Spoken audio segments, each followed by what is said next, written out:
ठीक है, हेडिंग डाल दो ब्रह्म समाज, ब्रह्म समाज। ठीक है, चलो इसमें सबसे पहला पॉइंट लिखिएगा ब्रह्म समाज में, क्योंकि जब भी हम ब्रह्म समाज पढ़ते हैं तो सबसे पहले हम लोग इनके फाउंडर और सोशल रिफॉर्म में जो सबसे टॉप में रखे गए हैं यानी कि राजा राम मोहन रॉय के बारे में पढ़ते हैं। ठीक है, तो इसमें पहला पॉइंट लिखिएगा ब्रह्म समाज वॉज फाउंडेड, ब्रह्म समाज वॉज फाउंडेड बाय राजा राम मोहन रॉय। एक बार राजा राम मोहन लिख दो, बाद में फिर शॉर्ट लिखना। फाउंडेड बाय राजा, राजा राम, राजा राम मोहन रॉय। एक बार पूरा करके ब्रैकेट में RR लिख दो कि बार बार ये मत लिखना ना पड़े। Founded by Raja Ram Mohan Roy, Raja Ram Mohan Roy in 1828, in 1828, in 1828, 1828, in 1828 with following objectives। ठीक है, with following objectives, with following objectives। लिखो भाई इसके ऑब्जेक्टिव क्या थे, with following objectives। पहला पॉइंट लिखना जो ब्रह्म समाज का ऑब्जेक्टिव था, पहला लिखो समाज, SAMAJ करके, समाज was open for all caste and religion। समाज was open, सबसे पहले उन्होंने बोला कि भाई कोई भी कास्ट का हो, रिलीजन का हो, इसको ज्वाइन कर सकते हो। तो पहला इनका जो ऑब्जेक्टिव या कह सकते हो कि जो प्रोविजंस थे, समाज was open for all caste and religion, for all caste and religion। ठीक है, for all caste and religion, किसी भी रिलीजन को भाई हमारे यहाँ ज्वाइन कर सकते हो। ठीक है, पहला तो ये हो गया। सेकेंड आपका लिखो दे वर्शिप द ब्रह्मा। ये लोग किसको वर्शिप करने के लिए प्रमोट करते थे, ब्रह्मा को। They worship the Brahma. ठीक है, वर्शिप ऑफ ब्रह्मा। ठीक है भाई, वही क्रिएटर है, उसी ने सबको बनाया है और वो कोई डिस्क्रिमिनेशन नहीं कर रहा है, आप किसी भी हो बस उसको वो करो। ठीक है, वर्शिप ऑफ ब्रह्मा। सेकेंड आपका लिखो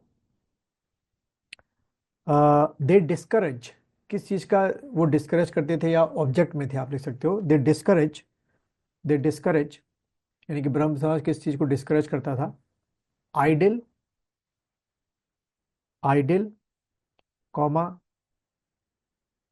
इमेज कॉमा स्टैच्यू। अच्छा आज हम वही कर रहे हैं, statue comma painting, painting, painting और पेंटिंग नहीं है तो क्या, पोर्ट्रेट जो आपका होता है, PORTRAIT। तो they discourage the ideal, image, statue, painting और पोर्ट्रेट वर्शिप, वर्शिप। ठीक है, ये इसके अगेंस्ट में थे। दे डिस्करेज कि नहीं करनी, दे डिस्करेज द आइडियल, कोई आइडियल वर्शिप नहीं करनी, कोई इमेज वर्शिप नहीं करनी, कोई स्टैचू वर्शिप नहीं करनी है।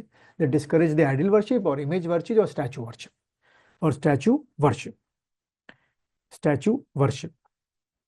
ठीक है, अच्छी बात है, डिस्करेज कर रहे थे वो लोग तो भाई, उनका कुछ मानना था इस बारे में कि नहीं करना आप लोगों को। ठीक है, फिर उसके बाद एक मिनट, इसको और मैंने एक जगह लिखा था आप लोगों के लिए। हाँ, फिर उसके बाद लिखिए आपका थर्ड जो है, दे ऑल्सो डिस्करेज या they against the sacrifice, they sacrifice ऐसे लिखो, they also against the animal sacrifice, they also against the animal sacrifice. खैर अब तो मेरे ख्याल से भारत में बंदी हो गया, लेकिन कुछ जगहों पे आज भी करते हैं मंदिर में या टेम्पल्स में। They against the animal sacrifice in the temples, in the temples. ठीक है, फिर लिखो दे वर्शिप थ्रू, इनका तरीका क्या था, they worship, they worship through, they worship through prayers, they worship through prayers and meditation. ये इसको प्रमोट करते थे, they worship through prayers and meditation, and meditation. ठीक है, देन लिखो एक और इनका प्रोविजन या ऑब्जेक्टिव, दे प्रमोटेड उपनिषद, दे प्रमोटेड उपनिषद, क्योंकि इनका ये कहना था कि जो उपनिषद थे, ठीक है, जो कि ऋग्वैदिक पीरियड में क्रिएट किए गए थे, उनमें इक्वालिटी, और वो सच भी है कि उनमें इक्वालिटी है, चाहे आप किसी भी कास्ट के हो, मेल फीमेल हो, सबके लिए इक्वल चीज है, ठीक है। इसलिए वो क्या करते थे, उपनिषद को प्रमोट करते थे, दे प्रमोटेड उपनिषद, ठीक है। फिर लिखिए, they against the child marriage, they against, they against the child marriage, against the child marriage, child marriage, ठीक है। देन लिखो, they against the dominancy of purohit, कि भाई जो पंडित ने बोल दिया वही मतलब लक्ष्मण रेखा है, मतलब लकीर है, कुछ बदल नहीं सकता, तो उनके अगेंस्ट में थे। दे अगेंस्ट द डोमिनेंसी, पुरोहित के अगेंस्ट में नहीं थे, बट जो उनकी डोमिनेंसी हो गई थी कि भाई जो वो बोलेंगे वही होगा, they against the dominancy of purohit, या ऑब्लिक करके लिख दो pandit, against the dominancy of purohit oblique pandit, oblique pandit. फिर एक और चीज लिखो, they against the incarnation system, incarnation, ठीक है, INCARNA, incarnation system. Incarnation system को आप लोग बोलते हैं, वो क्या कहते हैं, अवतारवाद, कि भाई कोई इंसान कहता है कि मेरे अंदर फलाना भगवान का अवतार है, मेरे अंदर फलाना का अवतार है, तो ये लोग उसके अगेंस्ट में थे कि भाई ये अवतार वाली चीज जो है कोई लॉजिक नहीं रखती, ठीक है, दे अगेंस्ट दी अवतार सिस्टम, ठीक है, या इनकारनेशन सिस्टम, इनकारनेशन सिस्टम। फिर एक और चीज लिखो, दे प्रमोटेड विडो रिमैरिज, वो उसको प्रमोट करते थे, प्रमोटेड द विडो रिमैरिज, ये अच्छी चीज थी इनके, they promoted the widow remarriage. फिर एक और चीज लिखो, they promoted the English education in India. अच्छा, जब मैं इंग्लिश एजुकेशन बोल रहा हूं तो इसका मतलब क्या है, आपकी इंग्लिश के साथ साथ साइंस एंड टेक्नोलॉजी, कि भाई बच्चे यहाँ के सीखें। They promoted the English education, they promoted the English education system in India, ठीक है, English education system in India, in India, ठीक। तो बार बार मैंने इसके सिक्योरिटी ऑन ऑफ कर दी क्या, एक मिनट होगा। हम्म,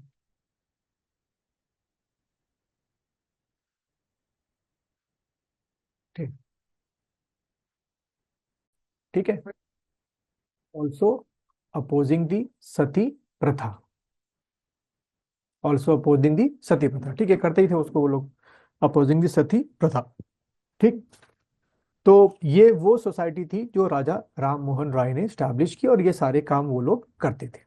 अब थोड़ा सा राजा राम मोहन राय के बारे में पढ़ लेते हैं और भी, क्योंकि यहाँ से भी क्वेश्चन बन जाते हैं। तो इसमें लिखिएगा, अ, Raja Ram Mohan Rai, Raja Ram Mohan Roy known by following names, उनका बॉर्न जो था उसको खाली सुनना है सुन लो, लिखना है तो लिख लो। He was born in what, Radhanagar, Hooghly district, Bengal. नहीं पूछते कभी एग्जाम में, लेकिन लिखना है तो लिख लो इसको। He was born in Radhanagar, कहीं शॉर्ट में लिख दो Radhanagar, born in Radhanagar, Hooghly, Hooghly district, Bengal, 1772। इनका जो डेट है आपका बर्थ का, 22 मई 1772 है, ठीक है, 22 मई 1772,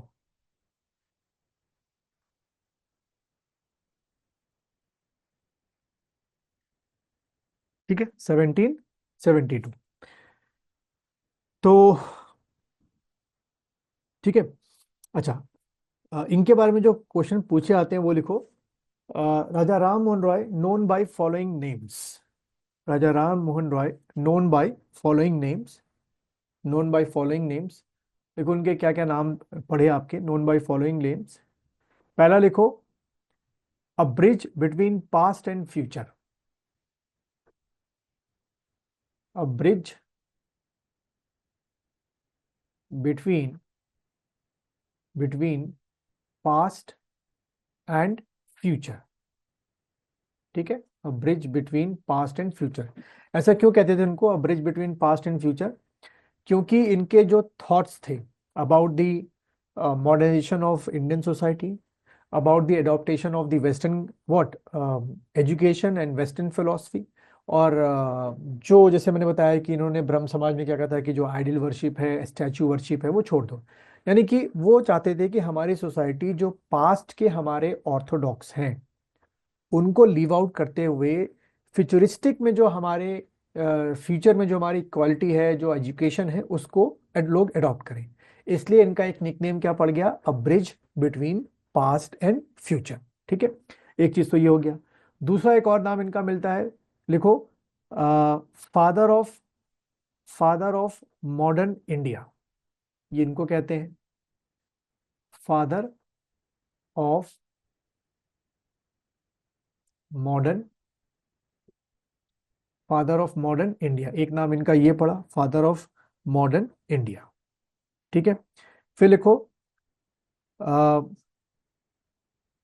originator of nationalism, Indian nationalism.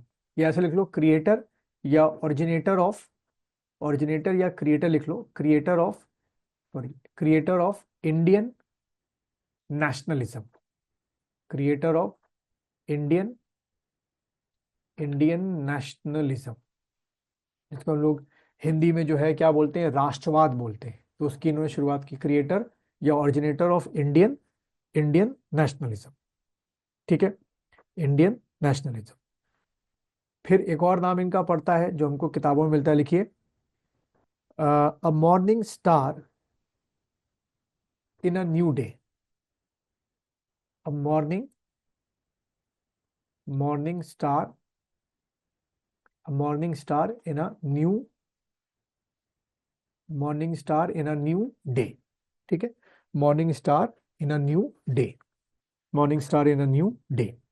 ये भी इनका एक नाम हम लोग को मिल जाता है। ठीक है, फिर लिखिए अगला पॉइंट लिखना, ही नोज फॉलोइंग लैंग्वेजेस। कई बार पूछ लेते हैं एग्जाम में, he knows following, he knows following languages, he knows following languages। ठीक है, तो देखो क्या क्या लैंग्वेज पता थी इनको, देखिए, अरेबिक, उसके बाद पर्शियन। ठीक है, पर्शियन तक पता थी इनको। उसके बाद संस्कृत, देन उसके बाद इंग्लिश, देन उसके बाद बंगाली, बंगाली, देन उसके बाद ग्रीक, ग्रीक भी बता दी भाई इनको, Greek language. Then Latin, Latin, and आपकी हिब्रू। ठीक है, हिंदी पता ही होगी, तो मैं हिंदी नहीं लिखा रहा हूँ, लेकिन एस है कि हिंदी पता थी इनको। एंड आपका हिब्रू, HEBREW, हिब्रू। ठीक है, तो अरेबिक हो गया, पर्शियन हो गया, संस्कृत हो गया, इंग्लिश हो गया, बंगाली हो गया, और ग्रीक हो गया, लैटिन हो गया, हिब्रू हो गया। तो ये सारी लैंग्वेज इनको पता थी। ठीक है, that is why when he knows such a languages, तो उन्होंने लगभग लगभग हर जो उनके रिलीजियस जो उनकी बुक्स हुआ करती थी उनको पढ़ते थे, और फिर उनको कंपेयर किया करते थे हमारे रिलीजन से कि भाई हमारे रिलीजन में क्या ऐसा लूप होल है या क्या ऐसा प्लस पॉइंट है जो उनके पास नहीं है, जो उनके पास प्लस पॉइंट है वो हम लोग अडॉप्ट कर लेते हैं। ठीक है, तो ये अच्छी बात है कंपेयर करना। ठीक है, तो ये सारी इनको चीजें पता थी। अच्छा, फिर अगला लिखिए, नेक्स्ट पॉइंट करके, अगला पॉइंट करके लिखो, he worked he worked under the East India company. वहीं से इनको बहुत कुछ पता चला ब्रिटिशर्स के बारे में। He worked under the East India, under the East India company from 1803, from 1803 to 1814। इतने सालों तक उन्होंने काम किया, फ्रॉम 1803 टू 1814, टू 1814। ठीक है, फिर नेक्स्ट लिखिए अगला पॉइंट करके, इन 1803, in 1803 he wrote a book, in 1803 he wrote a book, he wrote a book। लिखो भाई उस किताब का नाम क्या था, तुहफात। थोड़ा सा स्पेलिंग में लिख देता हूँ कि आसानी रहे, तुहफात, तुहफात उल मुवहदीन, लिख देता हूँ उसको, MUWAH मुवाहिद्दीन, ठीक है, तुहफात उल मुवाहिद्दीन, इसका लिख दो ब्रैकेट में, मतलब क्या होता है, gift to monotheist, gift to MONO theist, ऐसा करके गिफ्ट टू मोनोथिस्ट, ठीक है। लिख देना इन पर्शियन लैंग्वेज, किस लैंग्वेज में लिखी थी इन्होंने, इन पर्शियन लैंग्वेज, ठीक है, in Persian language, in Persian language, in Persian language, ठीक। ये जो बुक थी यानी कि तुफात उल मुवाहिदीन, इस बुक में मेनली जो इनका ऑब्जेक्टिव था यानी कि जो कंटेंट था वो था कि इन्होंने बहुत एक्सप्लेन करके इस बुक में लिखा कि why he opposing the idol और स्टैचू वर्शिप, बहुत डिटेल में लिखा कि क्यों मैं इस चीज का अपोज करता हूँ कि भाई जो मूर्ति पूजा है हिंदू समाज में या हिंदू सोसाइटी में वो क्यों नहीं करनी चाहिए, and why he was against this thing, ठीक है। देन उन्होंने दूसरा जो फैक्ट इस बुक में बोला तुफातुल मुवाहिदीन में, कि we have to pray a single God, एक ही भगवान की पूजा करनी चाहिए, ना कि ये मल्टीपल गॉड का जो हम लोगों ने जो सिस्टम है बना रखा है, ठीक है। और 33 करोड़ देवी देवता वाला तो आपने देख सुना ही होगा हमारे यहाँ जो है, ठीक है। तो एक ये चीज हो गई। तो ये ध्यान रखना है कि ये बुक किसने लिखी, एग्जाम में पूछ सकता है, और इस बुक का जो थीम थी या जो ऑब्जेक्टिव था वो क्या था, कि अगेंस्ट द आइडल और statue worship, and promoted the what we have to pray a single God, एक ही गॉड की हमको पूजा करनी चाहिए, ये इस बुक में उन्होंने बड़ा डिटेल में लिखा था, ठीक है। चलो अच्छी बात है। फिर लिखो नेक्स्ट आपका,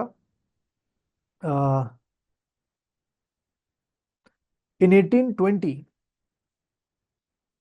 इन 1820 ही रोट ही रोट, फिर उन्होंने एक और किताब लिखी in 1820, he wrote the guide to peace and happiness, the guide to peace and happiness, ठीक है, the guide to peace and happiness, ठीक।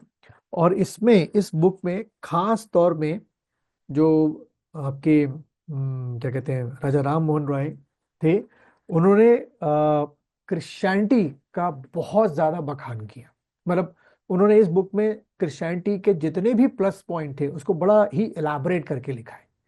तो कई लोगों को ऐसा लगा कि मे बी पॉसिबल कि आफ्टर फ्यू मंथ्स, और आप उस समय की मैं बात कर रहा हूँ, इमेजिन करो 1820 की, कि आफ्टर फ्यू मंथ्स या after few years he will going to adopt Christianity और कन्वर्ट इनटू क्रिश्चियनिटी। बट ऐसा हुआ नहीं, क्योंकि मैंने बताया ना कि बहुत ही इंटेलेक्चुअल पर्सन थे। जब ये सिर्फ क्रिश्चियनिटी नहीं, पर्शियन की किताबें पढ़ रहे हैं, संस्कृत में किताबें पढ़ रहे हैं, अरेबिक में इस्लाम के बारे में पढ़ा इन्होंने, तो जब जब इतना इंटेलेक्चुअल पर्सन जब इतनी सारी चीजें पढ़ता है तो ऐसा नहीं होता कि किसी एक रिलीजन से आके वो स्टिक हो जाए, तो बोलता है भाई सब चीज में एक ही बात लिखी हुई है, ठीक। लेकिन ये आपके एग्जाम में आता है कि the guide to peace and happiness किसने लिखी, राजा राम मोहन रॉय ने, कब लिखी, 1820 में, और इसमें किस चीज के बारे में ज्यादा एलाबरेट किया गया था, तो अबाउट द क्रिश्चियन जो रिलीजन है उसके बारे में ज्यादा जो है आपका क्या किया गया था, एलाबरेट जो है वो आपका इसमें किया गया था, ठीक है। तो ये एक चीज उन्होंने की। अच्छा नेक्स्ट आपका लिखिएगा,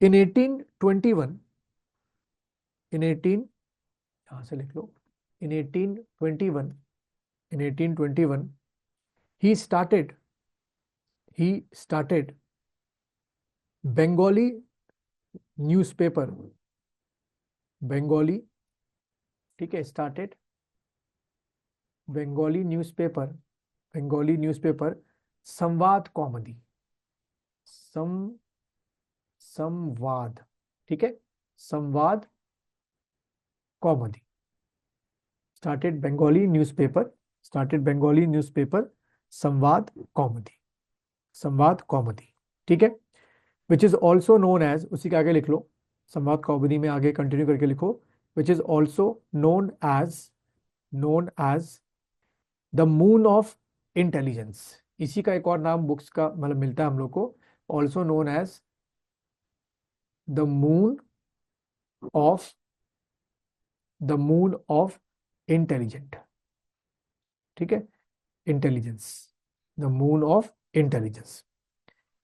और इसी में एक स्टार बना के लिख देना, अकॉर्डिंग टू हिस्टोरियंस, इसी में एक स्टार बना के लिख दो, according to historians, according to historians, this was the first Indian newspaper, this was the first Indian newspaper, Indian newspaper edited, published and managed by Indians. This is the first newspaper edited, edited, edited, published and managed by Indians, and managed by Indians, ठीक है, manage by Indians, manage by Indians. Then अगला लिखिए, इन 1822, अगला point करके, इन 1822 he started Persian newspaper, in 1822 he started Persian newspaper, ठीक है, वो था बंगाली, ये था पर्शियन लैंग्वेज न्यूज़पेपर, ऐसे लिख लो, Persian language newspaper, Persian language newspaper, known as, क्या बोलते थे उसको, Persian language newspaper known as Mirat, Mirat ul Akhbar, ठीक है, Miratul Akhbar, Persian, Persian language newspaper Mirat ul Akhbar, Miratul अखबार। इसमें लिख दो ब्रैकेट में द मिरर ऑफ इंटेलिजेंस, जो ऊपर था वो था द मून ऑफ इंटेलिजेंस, ये लिख दो the mirror, the mirror of, the mirror of intelligence, ठीक है, द मिरर ऑफ इंटेलिजेंस, ये भाई साहब इन्होंने स्टार्ट किया, ठीक है, द मिरर ऑफ इंटेलिजेंस। फिर अगला लिखिए, with the help of Lord William Bentinck, with the help of Lord William Bentinck, William Bentinck, British Parliament passed, British Parliament passed, British Parliament passed regulation, British Parliament passed, क्या पास किया, regulation, regulation 17, इस तरीके से लिख दो, regulation 17, regulation 17 on December 4, on December 4, 1829, regulation 17 on December 4, on December 4th, 1829, 1829, which declared sati pratha illegal, which declared सती प्रथा, ठीक है, सती प्रथा लिख दो या सिस्टम लिख दो, सती प्रथा इलीगल, सती प्रथा illegal, illegal, illegal and a punishable offence, and a punishable, punishment मिलेगी अच्छी खासी उसमें, punishable offence, and a punishable offence, ठीक है, उसको क्या बना दिया, पनिशेबल ऑफेंस बना दिया, पनिशेबल ऑफेंस। तो ये देखो, ये सारा जो बेचारा एफर्ट था वो आपका किसने किया, आपके राजा राम मोहन राय साहब ने किया, पनिशेबल ऑफेंस, ठीक है, पनिशेबल ऑफेंस। तो ये भी एक बात थी कि जब ये 1829 में पास हुआ आपका एंटी सती प्रथा एक्ट जो था, रेगुलेशन, ये याद रखना 17, कई बार पूछ लेते हैं कि कौन सा रेगुलेशन जो है वो सती प्रथा से रिलेटेड है, नीचे ऑप्शन में होगा रेगुलेशन 15, 16, 17, 18 और ऐसे रोमन में आपका लिखा होगा, ठीक है। तो जब ये सती प्रथा रेगुलेशन 17 को पास किया गया बाय द ब्रिटिश पार्लियामेंट, तो शुरू में ये सिर्फ ब्रिटिश में, ये बंगाल प्रोविंस में इंप्लीमेंट हुआ, ठीक है। धीरे धीरे after with in 1 year, 2 year, 3 year, जितना भी आपका ब्रिटिश ऑक्यूपाइड रीजन था वहां पर ये इंप्लीमेंट हुआ। लेकिन एक बुरी बात ये थी कि तब भी चोरी छिपे जो है, यानी कि ये उस समय की सोसाइटी में कहते हैं कि 50 to 100 ईयर्स होता रहा, यानी कि कहते हैं कि 29 में डिक्लेयर कर दिया इलीगल, लेकिन ऐसे एविडेंस मिले हैं कि 1940 तक भी कुछ जगहों पर क्या हुआ है, सती प्रथा या जो इंसिडेंट है वो आपका हुआ है। ठीक है, सती प्रथा पता होगा कि after the death of husband जो है उसकी वाइफ जो है उसकी चिता पे बैठ जाती है और उसकी जल के डेथ हो जाती है। ठीक है, और अगर आप बहुत डिटेल में जाओ तो उस समय ये करते कैसे थे परफॉर्म, कि जो विडो होती थी उसको वो दे दिया करते थे, ड्रग्स दे दिया करते थे, इनहेल करा देते थे ड्रग्स, जिससे she is not able to take her own decision. तो उससे पूछते थे वहाँ के लोग जो बड़े बुजुर्ग थे कि भाई क्या तुमको अपने पति के साथ जलना है, तो वो पहले से ड्रग ड्रग उसको दे दिया गया होता था, तो वो she is not able to give answer in no, क्योंकि वैसे ही उसका हस्बैंड की डेथ हुई है, तो वो हाँ में आंसर दे दी थी। तो वो फिर ये जो इंटॉक्सिकेशन था और फिर ये जो पूरा माहौल था उसके से काफी जो है सती प्रथाएं आपकी हुई। ठीक है, एक आपने सुना होगा जौहर। ठीक है, जौहर भी आप लोगों ने सुना होगा शायद, वर्ड सुना है कभी, जौहर विभूति, जौहर सिस्टम या जौहर प्रथा, है ना। ये आपके कहाँ परफॉर्म की जाती थी, अब तो नहीं होती, पर वो परफॉर्म बाय दी राजपूत्स। पर उसका अलग ऑब्जेक्टिव था कि भाई अगर किंग हार जाए और दूसरा जो दुश्मन है वो अगर किले पे ऑक्यूपाइड करने वाला है, तो फोर्ट पे घुसने से पहले ही सारी जो फीमेल्स थी वो किले से कूद जाया करती थी, या जो भी और भी तरीके होते थे मारने के, वो परफॉर्म करके जौहर प्रथा को करती थी कि भाई हम कुछ भी हो जाए, एज अ लाइव पर्सन हम दुश्मन के हाथों में नहीं आएंगे। ठीक है, तो एक वो अलग चीज हो गई, ये आपकी एक अलग चीज हो गई। ठीक, खैर, तो इन्होंने इसको क्या करवा दिया था, आपका जो है बंद करवा दिया था। ठीक, अगला बढ़ते हैं। आ, फिर लिखिएगा अगला आपका, he started a science magazine, ये बड़ी अच्छी बात है।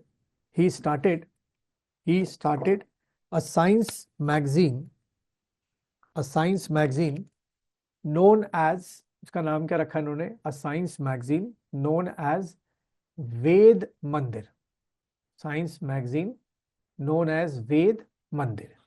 ठीक है, तो इसमें ये he tell about the Vedic science.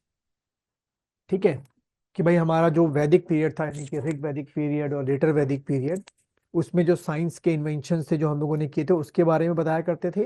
As well as he also tells about the western new discoveries. ठीक है, और उसको फिर कहते हैं कि कंपेयर करते थे कि देखो उन्होंने तो अभी खोज की है, हमारा जो वैदिक लिटरेचर है, जो हमारा वैदिक साइंस है, वो इसके बारे में बहुत पहले से जानता था।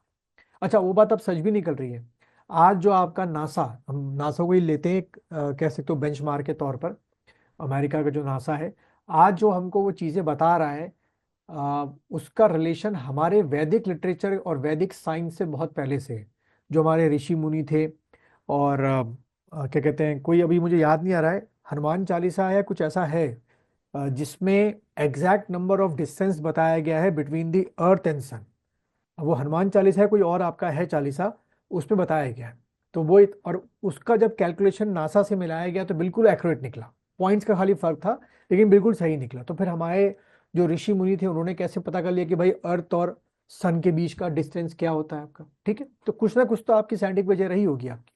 खैर, तो इसी वेद मंदिर में ये वैदिक साइंस के बारे में, इसमें लिख देना स्टार बना के, he tells about the Vedic science and about the western science. ठीक है, दोनों के बारे में बताया करते थे। फिर लिखिए, अगला पॉइंट लिखना, with the help of David hair,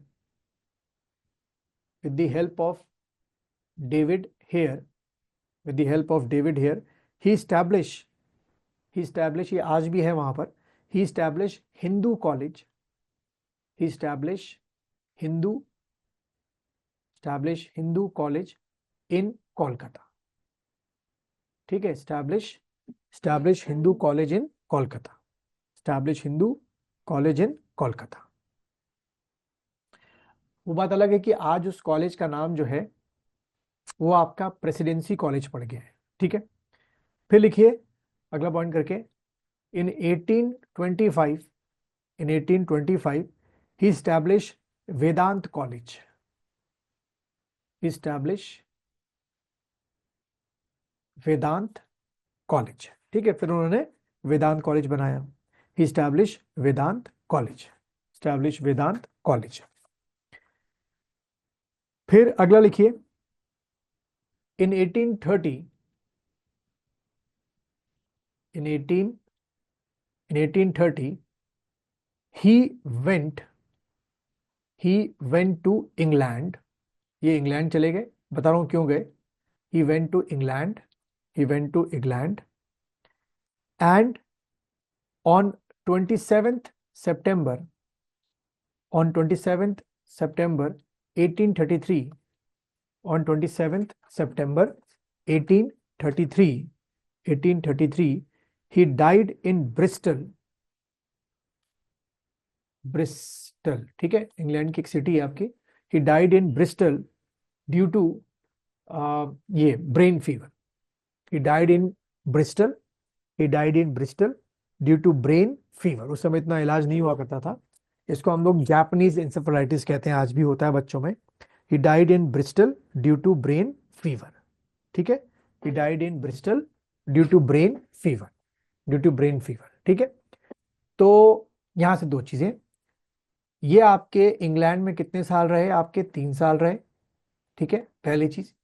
दूसरा, ये इंग्लैंड करने क्या गए थे, तो क्या था कि हमारे यहाँ उस समय आपके एक मुगल एम्परर थे, अकबर सेकंड. ठीक है, he was the Mughal emperor. ठीक, तो he want to increase his pension. ठीक है, इनको पेंशन मिलती थी which has been given by the Britishers. तो अकबर ने इनको बोला, राजा राम मोहन रॉय को बोला, या राम मोहन रॉय, इनका नाम क्या था वैसे, राम, लिख देता हूं पहले, राम मोहन रॉय. ठीक है, ये इनका एक्चुअल नेम था.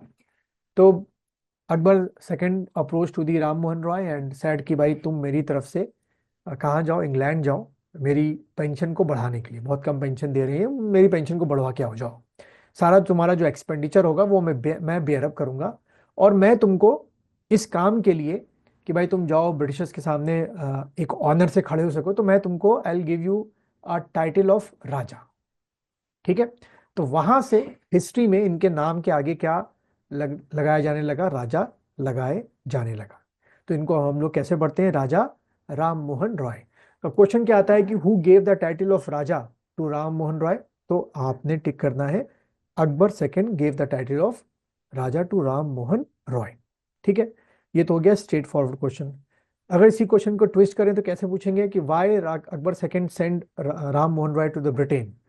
तो नीचे क्या एक ऑप्शन में आपका दे रखा होगा कि to increase the pension of Akbar second. ठीक है, कि he go to the queen, in front of the queen and pleaded. तो भाई इनको इंग्लिश बड़ी अच्छी आती थी, पहली चीज. और दूसरा, राजा राम मोहन रॉय को ब्रिटिशर्स बहुत मानते थे, क्योंकि वो एक रिफॉर्मर के तौर पे ज्यादा थे, और ना तो उनका किसी कह सकते हो कि कांग्रेस पार्टी, खैर उस समय तो कांग्रेस पार्टी आई भी नहीं थी, लेकिन किसी भी पॉलिटिकल पार्टी से उनका कोई रिलेशन नहीं था. तो ब्रिटिशर्स इनको बहुत अच्छा मानते थे, इनको बड़ी हेल्प भी करते थे. तो और जब उन्होंने वो बुक लिखी the to to guide to peace and happiness, उसमें तो बड़े खुश हो गए थे ब्रिटिशर्स की, बताओ इसने हमारी क्रिश्चियनिटी के बारे में इतना ज्यादा बखान किया है. ठीक है, इसीलिए अकबर सेकंड ने इनको चुना और ये वहां पे गए.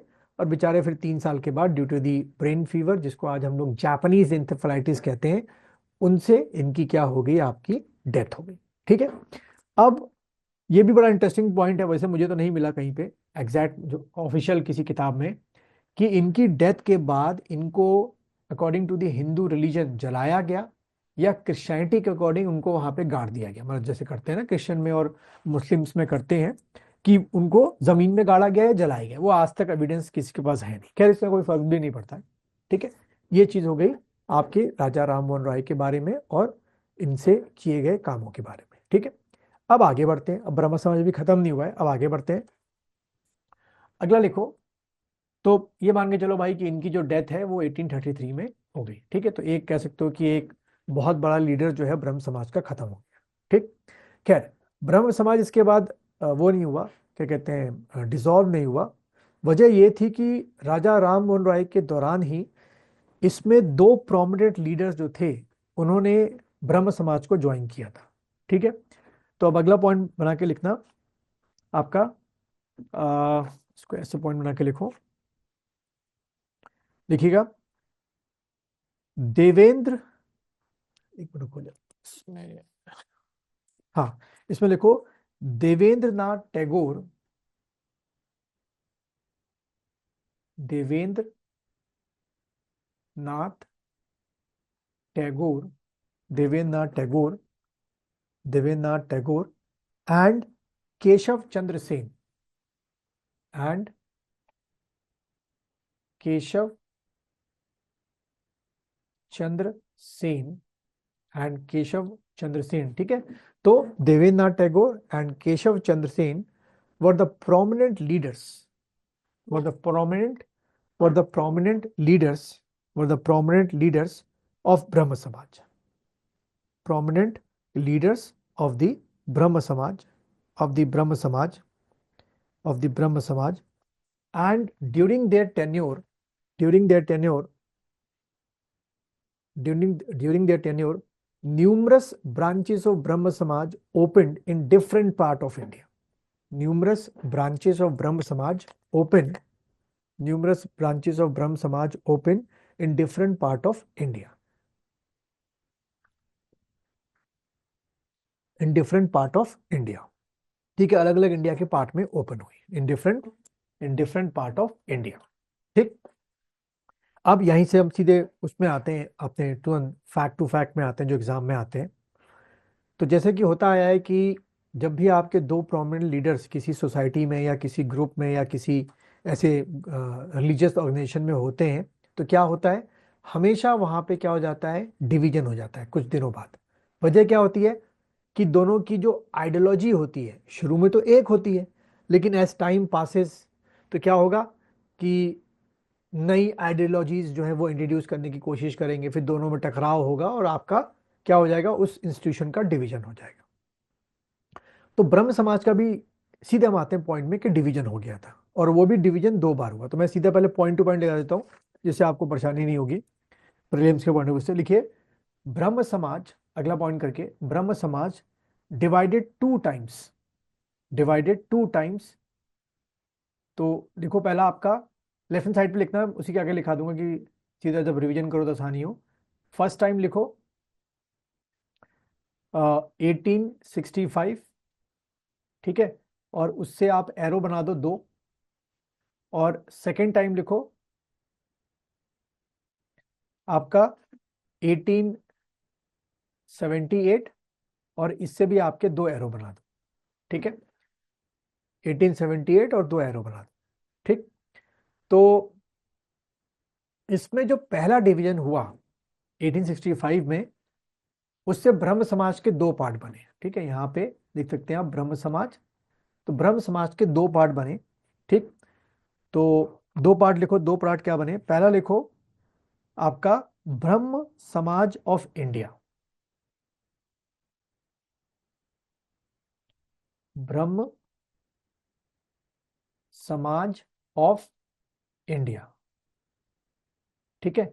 इसके आगे लिख देना इसको कौन लीड कर रहा था, केशव चंद्र सेन।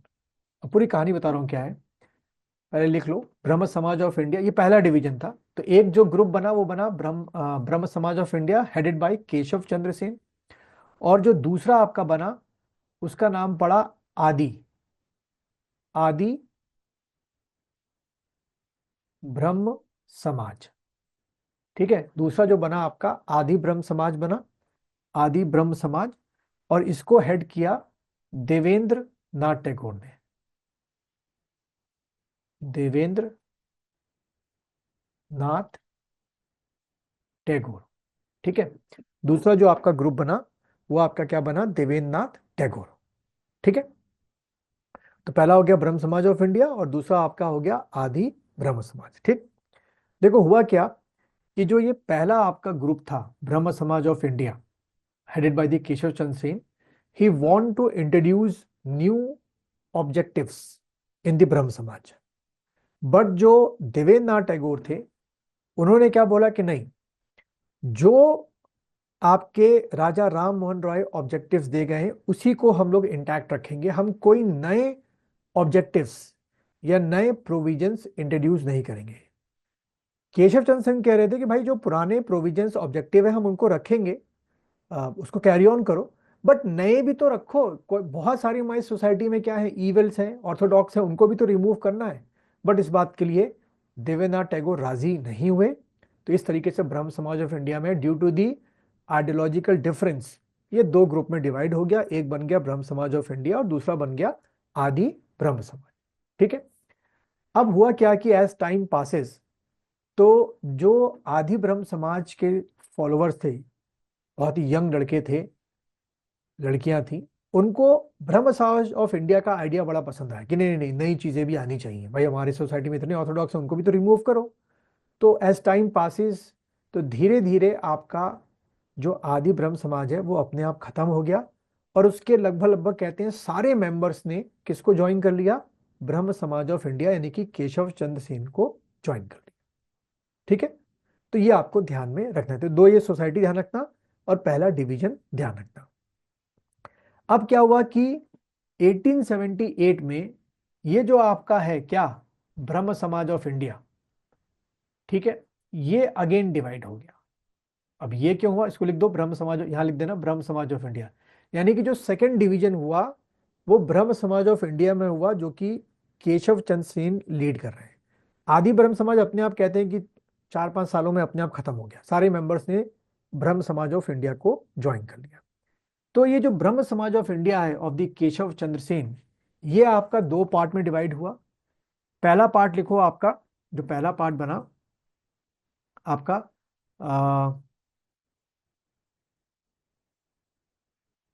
पहला पार्ट लिखो नव विधान, बता रहा हूं क्या कौन क्या करेगा, नव विधान, इसके आगे लिख देना केशव चंद्र सेन। और दूसरा पार्ट जो इससे बना वो बना आपका साधारण ब्रह्म समाज, साधारण ब्रह्म समाज। ठीक है, साधारण ब्रह्म समाज, इसके ब्रैकेट में आप लिख दो आनंद मोहन बोस, आनंद मोहन बोस। ठीक है, आनंद मोहन बोस। देखो हुआ क्या, ये जो सब अच्छा चल रहा था, बड़ा पॉपुलर हो गया था ब्रह्म समाज ऑफ इंडिया, लगातार यंगस्टर ज्वाइन करते आ रहे थे और जहां ब्रांचेस कभी इंडिया में खुली भी नहीं थी वहां भी ब्रह्म समाज ऑफ इंडिया की ब्रांचेस खुलती जा रही थी। आदि ब्रह्म समाज तो खत्म हो गया था और नए नए यंगस्टर जो है इसको ज्वाइन कर रहे, सब सब ठीक चल रहा था। एक दिन क्या हुआ, मतलब एक दिन मतलब 1878 में क्या हुआ, केशव चंद्र सेन ने अपनी 13 साल की लड़की की शादी जो है वो बिहार के एक राजा से कर दी। तो इन्होंने बोला, जितने भी फॉलोअर थे ब्रह्म समाज ऑफ इंडिया के, भैया हम तो चाइल्ड मैरिज के अगेंस्ट में थे, हम तो सती प्रथा जैसी जितनी भी ऑर्थोडॉक्स उसके अगेंस्ट में थे, यार आपने तो 13 साल की अपनी लड़की की शादी कर दी। तो इनका बड़ा अजीब सा स्टेटमेंट था कि मुझे जो है रात को सपना, दिव्य सपना आया और दर्शन हुए भगवान के, और उन्होंने बोला भाई अपनी बेटी की शादी इस राजा से के से कर दो। 13 ईयर्स क्या होता है, कुछ नहीं होती 13 ईयर्स एज, उसकी शादी कर दी। तो लोग बोले ये तो भाई देखो ये होता है कि जब कोई एक ऐसा लीडर जो है जिसके बहुत सारे फॉलोवर है उसके अंदर मैं मतलब अहम आ जाता है, ईगो आ जाता है कि जो मैं करूंगा वो सब सही होगा। तो इसको भी ऐसे लगा होगा केशव सिंह इनको कि भैया मेरा जो डिसीजन होगा सब मानेंगे, लेकिन ऐसा नहीं हुआ। और ब्रह्म समाज ऑफ इंडिया जो है फिर दो पार्ट में डिवाइड हो गया। सारे के सारे जो फॉलोअर्स थे ब्रह्म समाज ऑफ इंडिया के, धीरे धीरे उन्होंने साधारण ब्रह्म समाज को ज्वाइन कर लिया, जो कि आनंद मोहन बोस यंग लड़के थे। उन्होंने बोला भाई हम तुमको फॉलो नहीं करेंगे, अपना जो आइडियोलॉजी है हम उसी पे चलते रहेंगे, और जो पहले की थी तुमने सारी डील तोड़ दी। तो केशव सिंह ने भी अपनी नई सोसाइटी बना ली जिसका क्या नाम रखा, नव विधान रखा। लेकिन कुछ समय के बाद जाके कहते हैं कि आफ्टर 1 ईयर नव विधान खत्म हो गया, और कुछ सालों के बाद जाके जो साधारण ब्रह्म समाज था आफ्टर 5 ईयर या 6 ईयर ये भी खत्म हो गया। तो आप देखिए कि जो ब्रह्म समाज ऑफ इंडिया राजा राम मोहन राय ने इतना शुरू किया था और उसमें हर चीज की बुराइयों की अगेंस्ट में थे, और जो अच्छी चीजें हैं जैसे कि विडो रिमैरिज हो गया, चाइल्ड मैरिज के अगेंस्ट में हो गया, एजुकेशन को बढ़ावा देना हो गया, वो सब कर रहे थे। लेकिन कहते हैं ना कि अच्छी चीजें लोगों को डाइजेस्ट नहीं होती, तो धीरे धीरे वो चीजें फिर हमारे यहाँ से खत्म हो गई। ठीक है, तो ये था हमारा about the Brahma Samaj of India और ब्रह्म के बारे में। ठीक है, चलो फिर आज के हम लोग इतना रखते हैं, कल हम लोग इसी को आगे क्या करेंगे आपका कंटिन्यू करेंगे।